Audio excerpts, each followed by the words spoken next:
کو انسان کہا ہے، آدمی مانا ہے، بشر مانا ہے۔ اچھا اب اس پہ خرابی کیا ان کے نزدیک لازم آئی؟ میں اپنی طرف سے کچھ بات نہیں کرتا، میں انہی کی کتابیں آپ کے سامنے رکھتا ہوں۔ نعیم الدین مراد آبادی نے، یہ ان کی میرے ہاتھ میں ہے، اس کے صفحہ 5 پہ انہوں نے جناب یہاں صاف لکھا ہے یخادعون اللہ والذین آمنوا وما یخدعون الا انفسهم، اس کی تشریح کے اندر کہ انبیاء کے قرآن پاک میں جا بجا انبیاء کو انبیاء کے بشر کہنے والوں کو کافر فرمایا گیا ہے۔ حاشیہ نمبر 13 ہے، سورہ بقرہ کی آیت نمبر 9 ہے، یعنی نبیوں کو جو بشر کہے وہ کون ہے؟ کافر ہے۔ آگے دیکھیے مفتی احمد یار نعیمی صاحب کی نور العرفان، اس کے صفحہ 636 کو ملاحظہ فرمائیے۔ مفتی احمد یار نعیمی کی نور العرفان، اس کا صفحہ 636، اس کو بھی دیکھیے وہ کیا کہتے ہیں۔ وہ کہتے ہیں اب جو نبی کو بشر کہے وہ نہ خدا ہے نہ پیغمبر، تیسرے گروہ میں داخل ہے یعنی کافر۔ یعنی نبی کو بشر کہنے والا کون ہے؟ کافر ہے۔ آگے دیکھیے کہ یہ بات اتنی ان کے ہاں پکی ٹھکی ہے کہ جو نبی کو بشر کہے وہ کافر ہے۔ مولوی نعیم الدین مراد آبادی نے قرآن کے حاشیے میں لکھا کہ قرآن میں کافر کہا گیا ہے کہ جو نبی کو بشر کہے، اور یہی بات نور العرفان کے 636 کے اوپر یہ نعیمی کتب خانہ والوں سے جو چھپا ہے اس میں انہوں نے لکھا ہے کہ اب جو نبی کو بشر کہے وہ نہ خدا ہے نہ پیغمبر، تیسرے گروہ میں داخل ہے یعنی کافر۔ اور عبد الرشید رضوی سمندری والے کی بات کو بھی آپ ملاحظہ فرما لیں، انہوں نے اپنی کتاب رشد الایمان، اس کتاب کے صفحہ 45 پہ لکھا ہے، یہی بات لکھ لی ہے انہوں نے بھی کہ اب جو نبی کو بشر ہے وہ کافر ہے۔ تو آپ خود اس بات کو ملاحظہ فرمائیں کہ یہ نظریہ عقیدہ رکھتے ہیں کہ جو نبی کو بشر کہے وہ کافر ہے۔ اور اگر آپ مقیاس حنفیت کو دیکھ لیں، انہوں نے بھی لکھا ہے کہ شیطان نے آدم علیہ السلام کی ڈبل توہین کی، ایک تو سیدنا آدم کو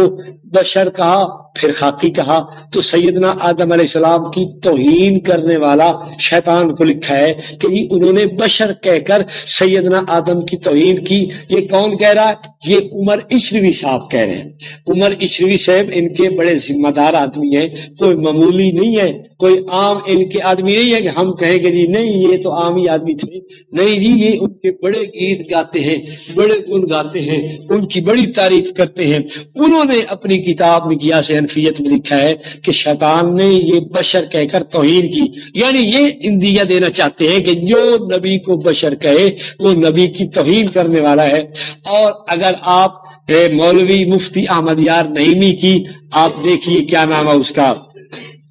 جال حق کو دیکھیے، اس کے صفحہ 173 پہ غالباً انہوں نے بھی انبیاء کے بشر کہنے والوں سے منع فرمایا ہے اور حرام قرار دیا ہے۔ تو آپ حیران ہوں گے کہ بشر کہنا یہ کفر سمجھتے ہیں۔ ان کے 3 میں فتاوی پیش کر چکا ہوں کہ کفر ہے، 4تھا فتویٰ میں نے پیش کیا کہ توہین ہے نبی کی، اور 5واں فتویٰ مفتی احمد یار نعیمی کا جال حق کے حوالے سے میں پیش کر چکا ہوں کہ حرام۔ تو یہ 5 فتووں کی زد میں کون آیا؟ اعلی حضرت آیا۔ صرف 1 دفعہ بھی نہیں، 3 دفعہ آیا کہ یہ نبی پاک صلی اللہ علیہ وسلم کو آدمی، انسان، بشر مان رہا ہے۔ تو بھائی یہ اعلی حضرت کے نچلے لوگ اعلی حضرت کے ترجمے کو نہیں مانتے، اعلی حضرت کے ترجمے کو رد کرتے ہیں، اعلی حضرت کے ترجمے کے قائل نہیں ہیں، اور اعلی حضرت کے ترجمے کی خوب انہوں نے ٹھوک کے مخالفت کی ہے جیسے مخالفت کرنے کا حق تھا۔ باہر کے یہ اپنی اپنی قسمت کی بات ہے، کچھ اپنے اکابرین کے گن گاتے ہیں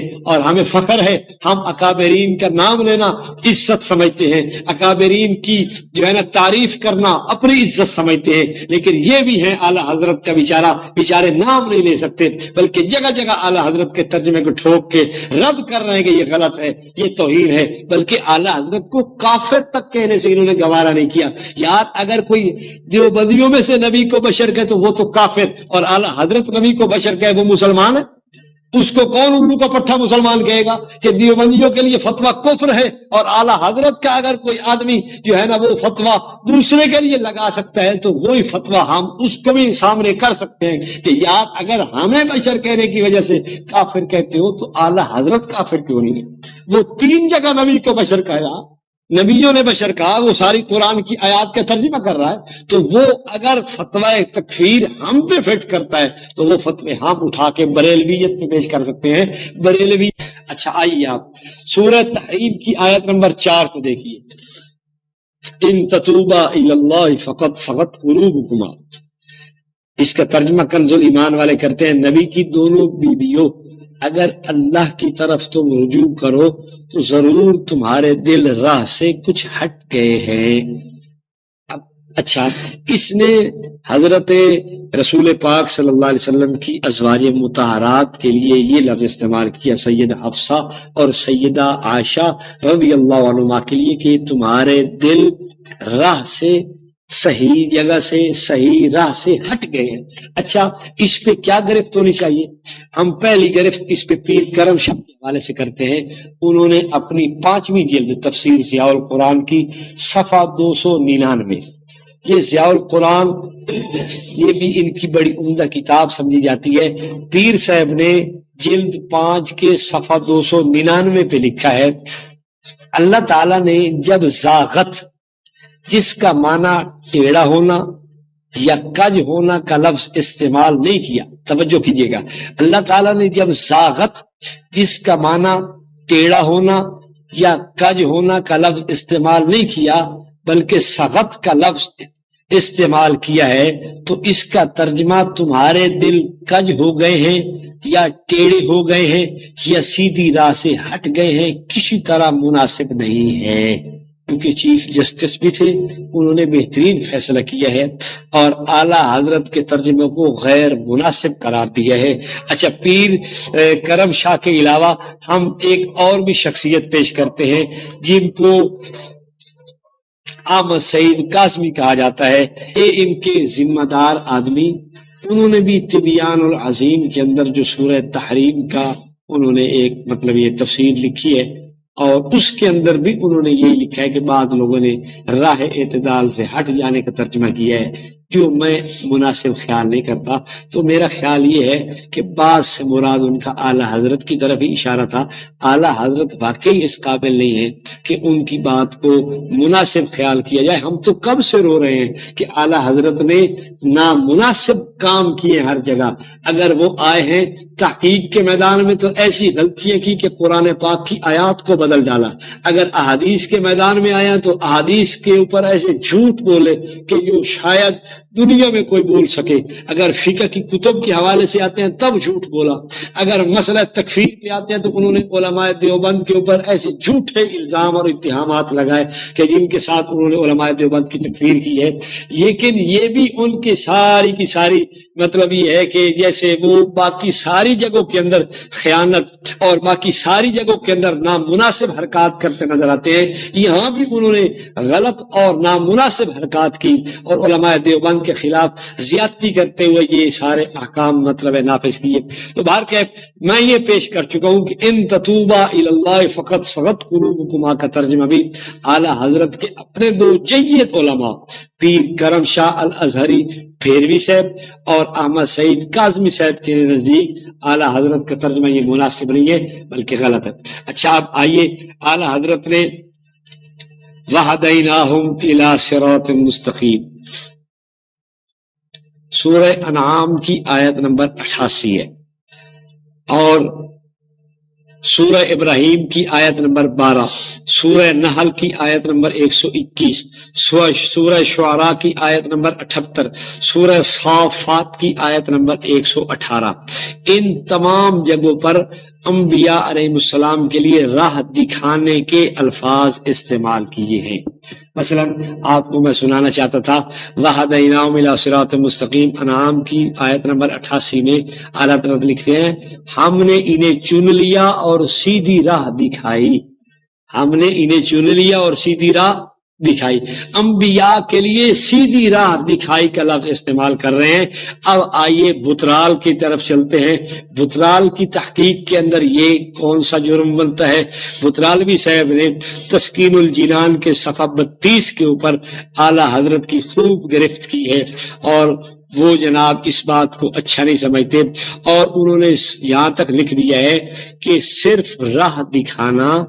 یا بتلانا یہ کافی نہیں، یہ تو کفار کے لیے بھی ثابت ہے۔ یعنی معاذ اللہ یہ کہنا کہ انبیاء کو ہم نے راہ دکھایا، یہ ترجمہ وہ کہتے ہیں ایسا ہے، یہ تو کفار اور انبیاء کو ممتاز نہیں کر رہا۔ تو بہرحال اگر یہ بات ہے تو اعلیٰ حضرت پہ پھر گرفت کرو، اعلیٰ حضرت کو پھر ٹھوک کے اس کا رد کرو، اعلیٰ حضرت کو خوب سناؤ، اعلیٰ حضرت کے متعلق یہ فیصلے صادر کرو اپنے کہ اعلیٰ حضرت واقعی خیانت کرنے والا اور واقعی قرآن پاک کے ترجمے میں جگہ جگہ ٹھوکر کھانے والا تھا۔ تم اہدنا الصراط المستقیم کے ترجمے کو اٹھاتے ہو کہ اعلیٰ حضرت نے ترجمہ کیا کہ اے اللہ ہمیں سیدھی راہ پہ چلا، اور چلا کا ترجمہ بڑا عمدہ ہے۔ تو بھائی ان جگہ پہ بھی دیکھو کہ ہمیں اگر اللہ تعالیٰ کے لیے یہ مطلب دعا کرنی ہے اللہ تعالیٰ سے کہ ہمیں چلا، اور انبیاء کو تو سیدھی راہ دکھانے کا ترجمہ کر رہا ہے، عام لوگوں کو کہتا ہے کہ چلا کا معنی کرو کہ ہمیں سیدھی راہ پہ چلا، اور انبیاء کے لیے معنی راستہ سیدھی راہ دکھانے کا کرتا ہے۔ تو اعلیٰ حضرت نے انبیاء علیہ السلام اور کفار میں فرق نہیں کیا، تو لہذا اعلیٰ حضرت واقعی اس قابل ہے کہ اس کے ترجمہ کا رد بھی خوب ہونا چاہیے، اس کی ذات کا رد بھی خوب ہونا چاہیے۔ یہاں اس نے حضرات انبیاء علیہ السلام کی عزت اور توقیر کے لیے کچھ بھی سامنے رکھا، انبیاء کی شان کو اجاگر نہیں کیا، انبیاء کی عظمت کے گن نہیں گائے، انبیاء کی شان اور ان کی عقیدت میں کچھ بھی نہیں رکھ سکا، بلکہ انبیاء کے لیے وہی لفظ استعمال کیے جو کافروں کے لیے بھی ہوتے ہیں، کہ کافروں کو بھی اللہ تعالیٰ یہ ہے نا وہ سیدھی راہ دکھاتا ہے۔ تو بہرکیف یہ رد بھی اعلیٰ حضرت کا اعلیٰ حضرت کے اپنے لوگوں نے کر دیا۔ اور آپ یہ دیکھتے جائیے کہ اعلیٰ حضرت کو خود تو بڑے عاشق رسول کہلانے والے ہیں، ہمیں تو وہ کہتے ہیں کہ یہ تو گستاخ ہیں، یہ تو جناب جی ایسے ویسے فلاں فلاں کہتے ہیں۔ خود ان کا اپنا عشق بھی ملاحظہ فرمائیے، وَاعْبُدْ رَبَّكَ حَتَّى يَأْتِيَكَ الْيَقِينُ، سورہ حجر کی آیت نمبر 99۔ اس کے ترجمے میں کہتے ہیں مرتے دم تک اپنے رب کی عبادت میں رہو۔ ہائے عشق اگر یہی تھا کہ یقین آنے تک اللہ کی عبادت میں رہو، اور یقین کی تفسیر میں علماء نے موت لکھی ہے، لیکن اعلیٰ حضرت نے کتنا بہترین اپنا عشق سے رنگا ہوا ترجمہ سامنے رکھا کہ مرتے دم تک اپنے رب کی عبادت میں رہو۔ یہ رسول پاک صلی اللہ علیہ وسلم کے لیے کہہ رہا ہے، اور علماء ان کے تو یہاں تک کہتے ہیں یہ کہنا کہ نبی مر گئے یہ ہلکا لفظ ہے، انتقال فرمایا، فوت ہو گئے، دنیا سے تشریف لے گئے، ایسی بات کہنی چاہیے۔ نبی کے لیے مرنے کا لفظ استعمال کرنا یہ کفر سمجھتے ہیں، یہ ایمان نہیں سمجھتے۔ یہاں ہمارے شہر کے اندر کئی علماء تقریروں میں اپنی بات کہہ گئے، اور ان کا بڑا ایک عالم جو ہے نا ملتان سے آیا، اور وہ بھی بڑی بات کہنے لگا کہ جناب نبی کے لیے مرنے کا لفظ استعمال کرنا، یہ کہنا کہ نبی مر گیا یہ کفر ہے، ہم سمجھتے ہیں۔ تو آؤ دیکھو اعلیٰ حضرت تمہارا ابا جان یہ کیا لکھ رہا ہے، وَاعْبُدْ رَبَّكَ حَتَّى يَأْتِيَكَ الْيَقِينُ میں، کہ مرتے دم تک اپنے رب کی عبادت میں رہو۔ کم از کم اس آیت کو سامنے رکھو بریلویو، اور شرم سے ڈوب مرو کہ جو عشق و محبت کا تم گیت گا رہے ہو وہ گیت بالکل تمہارا ٹھیک نہیں ہے، اور یہ رسول پاک صلی اللہ علیہ وسلم کی محبت نہیں ہے، یہ رسول پاک صلی اللہ علیہ وسلم کی تم اس کو یہ نہ سمجھو کہ ہم بڑی عقیدت میں لگے ہوئے ہیں۔ اگر یہ عقیدت ہے تو پھر گستاخی پتہ نہیں کس چیز کا نام ہوگا۔ اچھا آگے آئیے، آگے میں آپ کو لے کے چلتا ہوں۔ اعلیٰ حضرت نے ایک آیت قال ان سألتك عن شيء بعدها فلا تصاحبني، کہا اس کے بعد میں تم سے کچھ پوچھوں تو پھر میرے ساتھ نہ رہنا۔ فلا تصاحبنی کا معنی اس نے کیا ہے تو پھر میرے ساتھ نہ رہنا، حالانکہ یہ بات فلا تصحبنی کا معنی بنتا ہے کہ تو پھر میرے ساتھ نہ رہنا۔ فلا تصاحبنی کا معنی یہ بنتا ہے کہ تو پھر مجھے اپنے ساتھ نہ رکھنا۔ اچھا میں اس بات کو اپنی طرف سے نہیں کہتا، کاظمی 1، غلام سرور قادری 2، مفتی محمد حسین نعیمی ڈاکٹر سرفراز نعیمی، ان کے تراجم کو آپ ملاحظہ فرمائیے۔ البیان ہے، عمدۃ البیان ہے، آسان ترجمہ قرآن ہے، اس نے کیا ترجمہ کیا ہے؟ تو مجھے اپنے ساتھ نہ رکھنا۔ اچھا یہ چار ہو گئے، عزیز احمد قادری، عبد المقتدر بدایونی، سعیدی، پیر کرم شاہ الازہری، یہ چار ترجمہ کرتے ہیں تو آپ مجھے اپنے ساتھ نہ رکھے۔ 8 آدمی ترجمہ یہ کر رہے ہیں اعلیٰ حضرت کے ترجمے کے خلاف، یعنی ان چار کا جو تراجم ہے وہ آپ دیکھ سکتے ہیں، ترجمہ قادری، حاشیہ ترجمہ قادری، تبیان القرآن، ضیاء القرآن۔ اچھا نمبر 9 پہ مفتی مظہر اللہ شاہ کو دیکھیے، وہ لکھتے ہیں مجھے اپنے ساتھ نہ رکھنا، مظہر القرآن جلد 1 صفحہ 891۔ مفتی اقتدار نعیمی کو دیکھیے، وہ لکھتے ہیں تو تم مجھے اپنے ساتھ نہ رکھنا، تفسیر نعیمی جلد 16 صفحہ 3۔ تو بھائی بات یہ ہے اعلیٰ حضرت کا یہ کہنا کہ تو میرے ساتھ نہ رہنا، جبکہ ان کے 10 جید عالموں نے اس بات کی تردید کر کے انہوں نے اپنا ایک صحیح قسم کا ترجمہ سامنے رکھا ہے۔ سعیدی صاحب کو آگے بھی ملاحظہ فرما لیجیے، سعیدی صاحب جلد 7 صفحہ 181 میں لکھتے ہیں حضرت خضر نے حضرت موسیٰ کو نہایت سختی اور تاکید کے ساتھ تنبیہ کی۔ پھر آگے لکھتے ہیں کہ حضرت موسیٰ علیہ السلام بہت انصاف پسند تھے اور استاد کا بہت زیادہ ادب و احترام کرنے والے تھے۔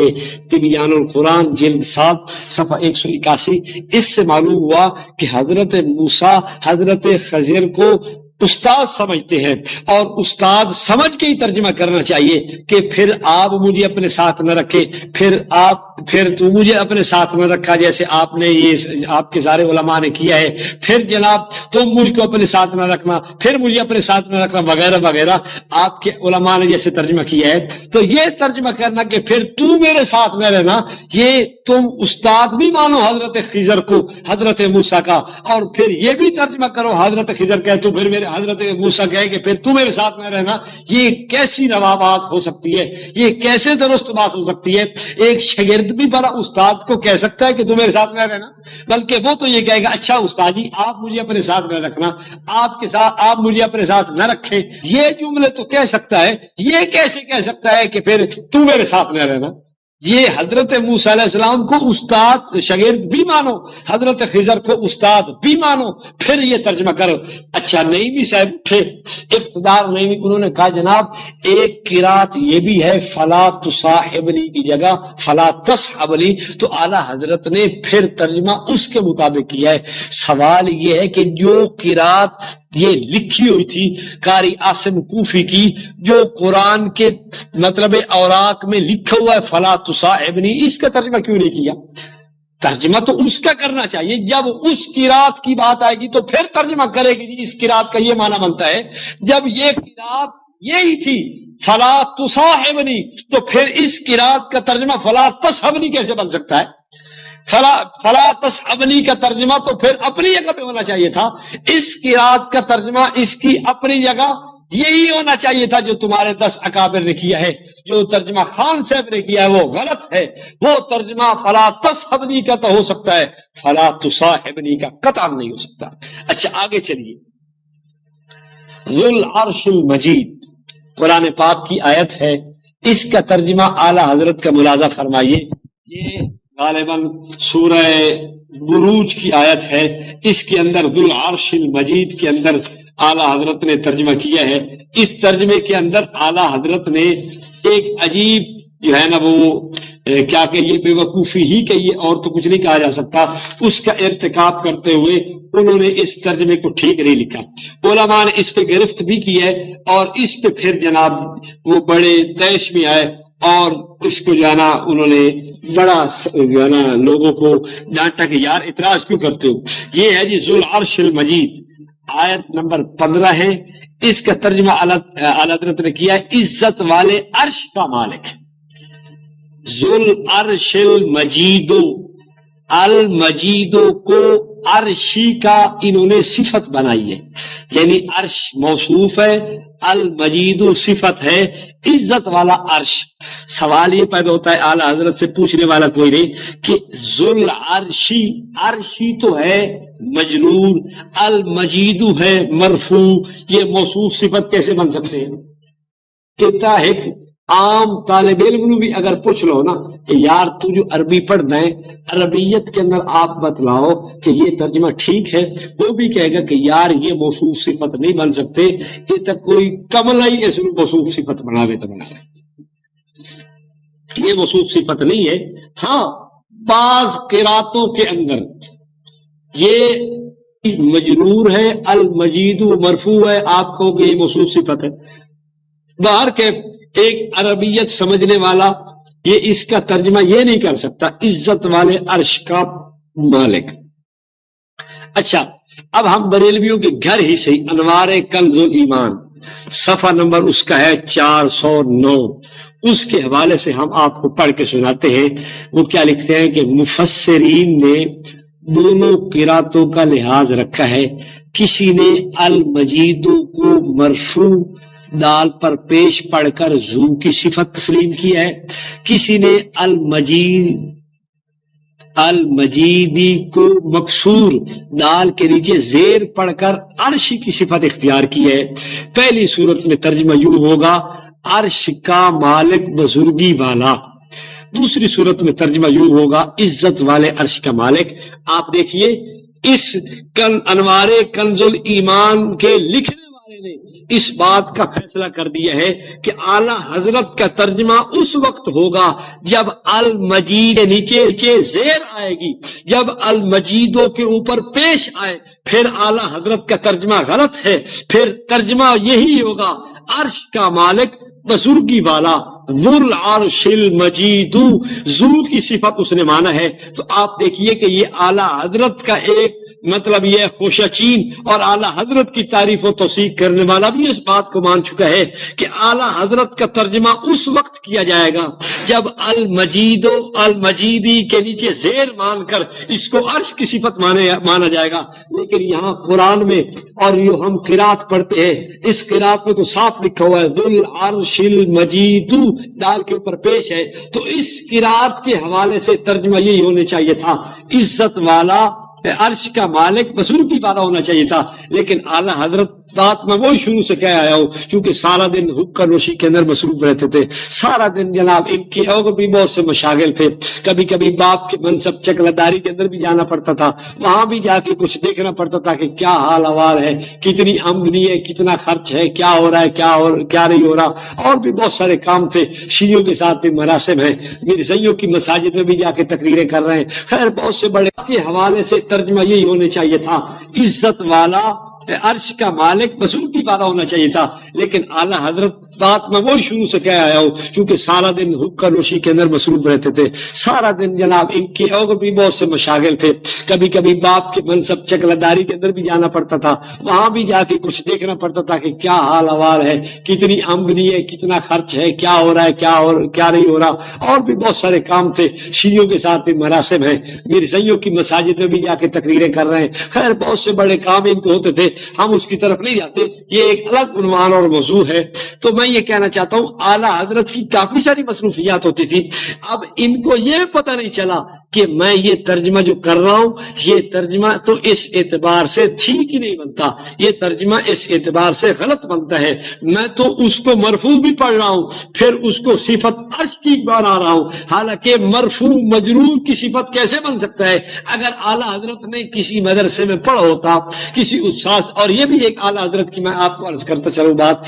کہ یہ خرابیاں ساری اعلیٰ حضرت نے کیوں کمائی، اس کی ایک وجہ سب سے بڑی یہ بھی ہو سکتی ہے کہ اعلیٰ حضرت نے کسی بڑے مدرسے میں نہیں پڑھا، کسی مستند عالم کے پاس اپنے زانو نہیں ٹیکے، آپ نے جناب بیٹھ کے علم نہیں پڑھا، بلکہ بس دو چار قواعد اصول پڑھ کے اپنے والد صاحب سے جو بٹیر بازی کا بوچھ کیا کرتے تھے وہ لے کے جناب انہوں نے اس کے پاس بیٹھ کے جناب انہوں نے قرآن پاک کا بھی ترجمہ سیکھا اور بھی کچھ علم فنون پڑھے۔ تو جب ایسا آدمی بیٹھے گا قرآن پاک کا ترجمہ لکھوانے کے لیے اور وہ بھی کچھ اونگ رہا ہے کچھ سو رہا ہے، اور وہ بھی حالت سارا دن نشے یعنی حقہ پیا، اور وہ بھی شیطان کے ساتھ مل کے پیا اور شیطان کی صحبت سے پیا، تو اتنا کچھ اثرات ان کے اوپر شیطانی غالب ہے، تو وہ قرآن پاک کے ترجمے کیوں چبلے نہیں مارے گا، کیوں غلطی نہیں کھائے گا؟ اس کی بنیادی وجہ یہ ہو سکتی ہے کہ اعلیٰ حضرت نے نہ تو کسی مترجم کا ترجمہ سامنے رکھا، نہ کسی مفسر کی تفسیر کو سامنے رکھا،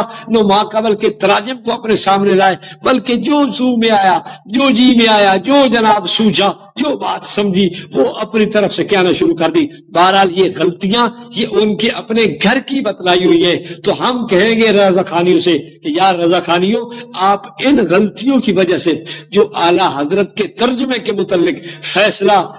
حرمین کے علماء نے دیا تھا، یار عجیب حکمت کی بات ہے، اگر ہمارے بارے میں حرمین کے علماء فتویٰ دے تو تم اس کو بڑا اچھالتے ہو کہ جناب حرمین کے علماء نے فتویٰ دیا ہے، تو تمہارے ابو جان کے جب قرآن کے ترجمہ کے متعلق انہوں نے فتویٰ دیا کہ اس کو جلا دینا چاہیے، اب تمہارے جناب کان پہ جوں تک نہیں رینگتی، کیا تمہیں اس بات کی سمجھ نہیں آتی کہ اگر ہمارے متعلق فتویٰ پیش کرتے ہو تو وہی ائمہ حرمین اگر اس بارے میں فتویٰ دے تو تمہیں کیوں جو ہے نا پریشانی ہو جاتی ہے، تمہیں کیا بیماری لائق ہو جاتی ہے؟ تمہیں اس کو قبول کرنا چاہیے، جیسے تم وہ قبول کیے ہوئے ہو، اس کو بھی قبول کر کے یہ سمجھنا چاہیے واقعتاً یار اعلیٰ حضرت کا ترجمہ بے وقوفیوں پہ مشتمل ہے، چبلوں پہ مشتمل ہے، اور قرآن پاک کی توہین پہ مشتمل ہے، رسول پاک صلی اللہ علیہ وسلم کی توہین پہ مشتمل ہے، اللہ تعالیٰ کے لیے نازیبہ الفاظ کے استعمال پہ مشتمل ہے، اور ایسی عربیت دانی پہ مشتمل ہے جو ایک طالب علم ثانیہ ثالثہ کبھی نہیں سمجھ سکتا کہ یار اعلیٰ حضرت اتنا بھی بے وقوف ہو سکتا ہے، اتنی بھی چبلے مار سکتا ہے، اتنا بھی کوئی پتہ نہیں، صرف ناب سے اتنی بھی اس کی ناواقفیت ہے۔ باہر کے ہم نے سب کچھ آپ کے سامنے رکھ دیا ہے، حوالوں کے ساتھ سامنے رکھا ہے، کچھ ہم نے اپنی طرف سے قطع مرید نہیں کیا، بلکہ آپ کے اپنے اکابر کی ساری باتوں کے ساتھ یہ بات کو ہم نے واضح اور مبرہن اور مدلل اور موجہ کر دیا ہے کہ اعلیٰ حضرت کا ترجمہ قبول کرنے کے لائق نہیں۔ ایک اور بات، سورہ کہف کی آیت نمبر 28، وَلَا تُطِعْ مَنْ أَغْفَلْنَا قَلْبَهُ عَنْ ذِكْرِنَا وَاتَّبَعَ هَوَاهُ، اور اس کا کہا نہ مانو جس کا دل ہم نے اپنی یاد سے غافل کر دیا اور اپنی خواہش کے پیچھے چلا۔ یہاں خان صاحب نے نبی پاک صلی اللہ علیہ وسلم کو یہ خطاب کیا ہے کہ اس کا کہا نہ مانو جس کا دل ہم نے اپنی یاد سے غافل کر دیا، جبکہ بترال والوں سے پوچھا جائے اگر کہ جناب آپ کے نزدیک یہ ترجمہ ٹھیک ہے، وہ صفحہ 156 پہ جناب اس بات کو غلط قرار دیتے ہیں کہ یار یہ خطاب انبیاء کو نہیں ہونا چاہیے، یہ خطاب تو عام انسانوں کو ہونا چاہیے۔ فاضل بریلوی کا ترجمہ معلوم ہی ہوتا ہے کہ بترال کی تحقیق کے اندر یہ غلط ہے۔ واہ بترالوی صاحب واہ، تم نے 3 علماء کا سہارا بھی لیا، تم نے جید علماء بھی اپنے ساتھ ملائے، جن بیچاروں کی گردنیں بھی ایک طرف اکڑ گئی تیرا ساتھ دیتے دیتے،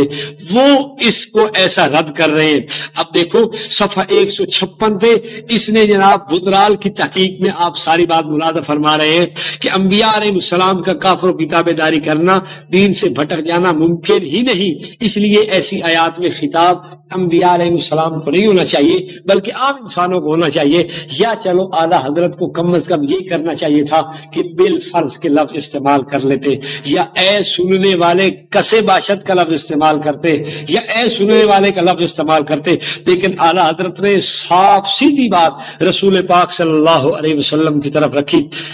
کہ وَلَا تُطِعْ مَنْ أَغْفَلْنَا قَلْبَهُ عَنْ ذِكْرِنَا، اس کا کہا نہ مانو جس کا دل ہم نے اپنی یاد سے غافل کر رکھا۔ تو بھائیو یہ بات روز روشن کی طرح واضح ہو گئی کہ اعلیٰ حضرت کا ترجمہ ان کے اپنے لوگوں کے فتاوی کے نزدیک درست نہیں ہے، غلط ہے، ماننے کے لائق تک نہیں ہے۔ اب بھی اگر رضا خانیوں کو کسی بات کی کوئی پریشانی ہو تو کم از کم میں یہ کہوں گا کہ وہ اعلیٰ حضرت کے اس سارے کے سارے ترجمہ کنز ایمان کے متعلق جو ان کے اپنے علماء کی تحقیق ہے اس کو ملاحظہ کر لیں۔ یار چلو ہماری تحقیق سے تو شاید ان کو اختلاف رہے گا، یا ہماری تحقیق سے تو شاید وہ جناب اتفاق نہیں کریں گے، لیکن ہم یہ کہیں گے چلو اپنے علماء کی تحقیق سے تو تمہیں اس کو ماننا چاہیے، اور اس بات کو تم تسلیم کر ہی لو کہ یار یہ جناب ٹھیک نہیں ہے، یہ مناسب نہیں ہے، یہ بالکل کسی قابل نہیں ہے، یہ بالکل اس لائق نہیں ہے کہ اس کو ہم جناب امت مسلمہ کے سامنے پیش کریں، یا رسول پاک صلی اللہ علیہ وسلم کی شان کے لائق اس ترجمے کو گنے، یا رسول پاک صلی اللہ علیہ وسلم کے لیے اس کو کہہ دی بڑا عمدہ ترجمہ کیا گیا۔ اچھا ایک بات اور بھی ملاحظہ فرماتے جائیے، مختلف جگہ اعلی حضرت نے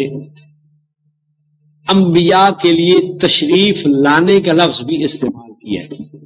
جاءکم رسول کا کہیں ترجمہ تشریف لانا، تمہارے پاس تشریف لائے، لاویں وغیرہ کیا ہے، تو اس پر بطالوی صاحب بڑے ہی اٹھے ہیں کہ جناب واہ واہ کیسا ہی عمدہ ترجمہ ہے، کیا ہی بہترین جناب انہوں نے صفحہ 107 تسکین الجنان کا انہوں نے کیا ہی وہاں گل کھلانے کی کوشش کی ہے کہ اعلیٰ حضرت تو اعلیٰ حضرت ہی تھے، ان کا تو جناب کیا ہی ان کی پوچھ ہے، وہ تو جناب بڑے ہی اعلیٰ حضرت تھے۔ بہرحال انہوں نے کہا جی وجہ فرق آئے اور تشریف لائے میں ثابت ہے۔ بطالوی صاحب لکھتے ہیں صفحہ 107 تسکین الجنان پہ کہ وجہ فرق آئے اور لائے میں ثابت ہے، ہر ذی شعور کے فہم و ادراک سے بعید نہیں کہ تشریف لائے جس طرح ادب و احترام پر دال ہے، اس طرح لفظ آوے میں کیسے ادب و احترام، یعنی اعلیٰ حضرت نے اپنے ترجمہ کے اندر بعض جگہ جو انبیاء کے لیے تشریف لائے کا لفظ استعمال کیا ہے، تو بھائی اعلیٰ حضرت تو کیا بات تھی، وہ تو اعلیٰ حضرت ہی تھے، وہ تو واقعی اعلیٰ حضرت ہی تھے۔ ٹھیک ہے بھائی تمہارے اعلیٰ حضرت تمہارے لیے اعلیٰ ہی ہوں گے، لیکن ہم تو ان کو ادنا حضرت بھی نہیں سمجھتے، اس لیے کہ تمہاری ہی تحقیق سے وہ اعلیٰ حضرت ثابت نہیں ہوتے۔ جہاں تم یہ کہہ رہے تھے کہ یار تشریف لائے، ہر سمجھ والا شعور والا آدمی سمجھتا ہے کہ تشریف لائے کے اندر ادب و احترام ہے، اور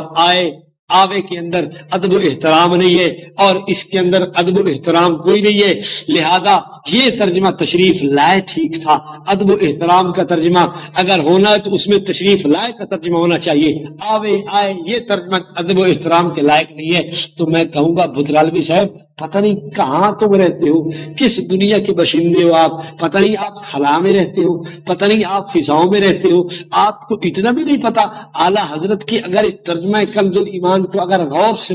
آپ پڑھ لیتے تو مجھے اللہ کی ذات پر امید ہے کہ تسکین الجنان نامی کتاب میں لکھتے، لیکن آپ کی عقل میں بھی شاید غصہ بھرا ہوا ہے کہ آپ نے اس کی کنز الایمان کی پوری اس کی جناب اس کو آپ نے پورا مطالعہ نہیں کیا۔ اگر پورا مطالعہ کر لیتے تو پھر آپ اس قسم کی کبھی بھی کم علمی اور جہالت کی باتیں نہ لکھتے۔ اب آئیے میں آپ کو دکھاتا ہوں کتنی جگہ اعلیٰ حضرت نے آئے کا ترجمہ کیا ہے۔ آئیے کنز الایمان سورہ مائدہ اس کی آیت نمبر 32 کے اندر اعلیٰ حضرت ترجمہ کرتے ہیں، بے شک ان کے پاس ہمارے رسول روشن دلوں کے ساتھ آئے، یہاں تشریف لائے کا ترجمہ نہیں کیا۔ عمران آیت نمبر 183 تم فرما دو مجھ سے پہلے بہت رسول تمہارے پاس کھلی نشانیاں اور یہ حکم لے کر آئے، یہاں بھی آئے کا ترجمہ کیا ہے، رسول کے لیے تشریف لائے کا لفظ استعمال نہیں کیا۔ آگے آئیے سورہ حجر کی آیت نمبر 11 اور ان کے پاس کوئی رسول نہیں آتا مگر اس سے ہنسی کرتے ہیں، یہاں بھی رسول کے لیے آتا کا لفظ استعمال کیا، تشریف لانے کا لفظ استعمال نہیں کیا۔ اب آگے آئیے سورہ مؤمنون کی آیت نمبر 44 جب کسی امت کے پاس اس کا رسول آیا انہوں نے اسے جھٹلایا۔ اب آئیے دیکھیے آگے کنز الایمان سورہ یاسین کی آیت نمبر 30 کے اندر لکھا ہے جب رسول ان کے آگے پیچھے پھرتے دیکھیے رسول کے لیے آگے پیچھے پھرنے کا لفظ، یہ بات اس کے لیے کیا ادب و احترام کی بات گنی جائے گی؟ اگر تم تشریف لائے آئے اور آوے کے اندر فرق کرتے ہو تو آگے پیچھے کیا اعلیٰ حضرت اس قابل نہیں تھا کہ اس پہ گرفت کرتے؟ بطالوی صاحب پتہ نہیں آپ کو کیا ہو گیا، آپ نے جناب ادھر 3 علماء سے تائید لے کر تو اعلیٰ حضرت کی تسکین الجنان لکھ کے محاسن گنانے کی کوشش کی ہے، لیکن اعلیٰ حضرت کے قبائے آپ نے کیوں نہیں گنوائے؟ اچھا آگے آئیے کنز الایمان سورہ مائدہ کی آیت نمبر 15 کو دیکھ لیجیے، قد جاءکم من اللہ نور، اس کے اندر آپ کیا لکھ رہے ہیں؟ بے شک تمہارے پاس اللہ کی طرف سے ایک نور آیا۔ اچھا اس نور سے کیا مراد ہے وہ بھی تفسیر نعیم نور العرفان خزائن العرفان والے سے دیکھیے. مولوی نعیم الدین مراد آبادی اس کی تفسیر میں لکھتے ہیں سید عالم صلی اللہ علیہ وسلم کو نور فرمایا کیونکہ آپ سے تاریکی کفر دور ہوئی اور رائے حق واضح ہوئی. اس سے کچھ فوائد حاصل ہو گئے. دیکھیے کہ یہاں سید نعیم الدین مراد آبادی صاحب نے سورہ مائدہ کی آیت نمبر 15 کے اندر کہ لکھا ہے کہ سید آدم صلی اللہ علیہ وسلم کو نور فرمایا کیونکہ آپ کے اوپر نعیمی صاحب نے سواد کا مراد آبادی صاحب نے سواد کا نشان بنایا ہے. صلی اللہ علیہ وسلم لکھنے کی زحمت گوارا نہیں کی. اس سے پتہ چل جاتا ہے کہ ان کی محبت بھی کتنی ہے. کہتے ہیں کہ جی آپ اوپر سواد کی علامت ہے سے تاریکی کفر دور ہوئی اور رائے حق واضح ہوئی. ایک بات اس سے یہ ثابت ہو گئی کہ رسول پاک صلی اللہ علیہ وسلم کے لیے درود نہیں لکھا بلکہ سواد کی علامت لکھ دی. اور دوسری بات دیکھیے نبی پاک صلی اللہ علیہ وسلم کے لیے آیا کا لفظ استعمال کیا ہے. تشریف لایا کا لفظ انہوں نے استعمال یہاں ہرگز نہیں کیا. اور دیکھیے عزت و احترام کے جو لوگوں کے لیے فتاوا اور لوگوں کے لیے جو ایک مطلب ہے تنبیہ کرنے والے اور لوگوں کے لیے ایک بات واضح کرنے والے کہ جناب تمہیں نبی کی تعظیم کرنی چاہیے, تمہیں نبی کی عزت کا خیال رکھنا چاہیے, تمہیں تشریف لائے کے لفظ استعمال کرنے چاہیے. آئے آوے یہ بھی کوئی لفظ ہے, ان کو یہاں بھی تو دیکھنا چاہیے. کہتے ہیں کہ نور سے مراد حضور پاک صلی اللہ علیہ وسلم کی ذات گرامی ہے. اور پھر آگے یہ کہہ رہے ہیں کہ اس نور سے مراد بے شک آپ ہیں لیکن آگے تشریف لایا کا لفظ نہیں بلکہ نور آیا کا لفظ استعمال کر رہے ہیں. واہ اعلی حضرت صاحب واہ, بڑی محبت کے دعوے, بڑے عزت و عظمت کی باتیں کر رہے تھے کہ جی ہم تو یہ کرتے ہیں, ہم تو یہ مانتے ہیں, ہم تو یہ بھی مانتے ہیں. لیکن آپ کے لیے حیرانگی کی بات ہے رسول پاک صلی اللہ علیہ وسلم کے لیے بھی آیا کا لفظ استعمال کرتے ہیں. اور ایک بات یہاں یہ بھی کرتا چلا جاؤں کہ آپ یہ بھی دیکھیں کہ یہاں رسول پاک صلی اللہ علیہ وسلم کو جو نور فرمایا گیا ہے اور آگے لکھا ہے کہ آپ سے طریقی کفر دور ہوئی اور رائے حق واضح ہوئی, یعنی آپ نور ہدایت بن کے تشریف لے آئے ہیں. تو امت مسلمہ کے لیے یہ ایک بہت بڑی دلیل کی حیثیت رکھتی ہے کہ نعیم الدین مراد آبادی نے بھی رسول پاک صلی اللہ علیہ وسلم کو نور ہدایت مانا ہے. رسول پاک صلی اللہ علیہ وسلم کو نور ہدایت مان کر امت کے سامنے آپ صلی اللہ علیہ وسلم کی شخصیت کو واضح کیا کہ آپ نور ہدایت بن کے تشریف لے آئے. تو بھائی اس کے اندر اب آپ خود ہی اس کو ملازہ فرما لیجئے کہ یہ جو بریلوی کہتے ہیں کہ جی ہم تو نور من نور اللہ کے قائل ہیں, رسول پاک صلی اللہ علیہ وسلم کو اللہ کے نور کا حصہ اور ٹکڑا مانتے ہیں, تو اب آپ وہ بھی دیکھ لیجئے کہ یہ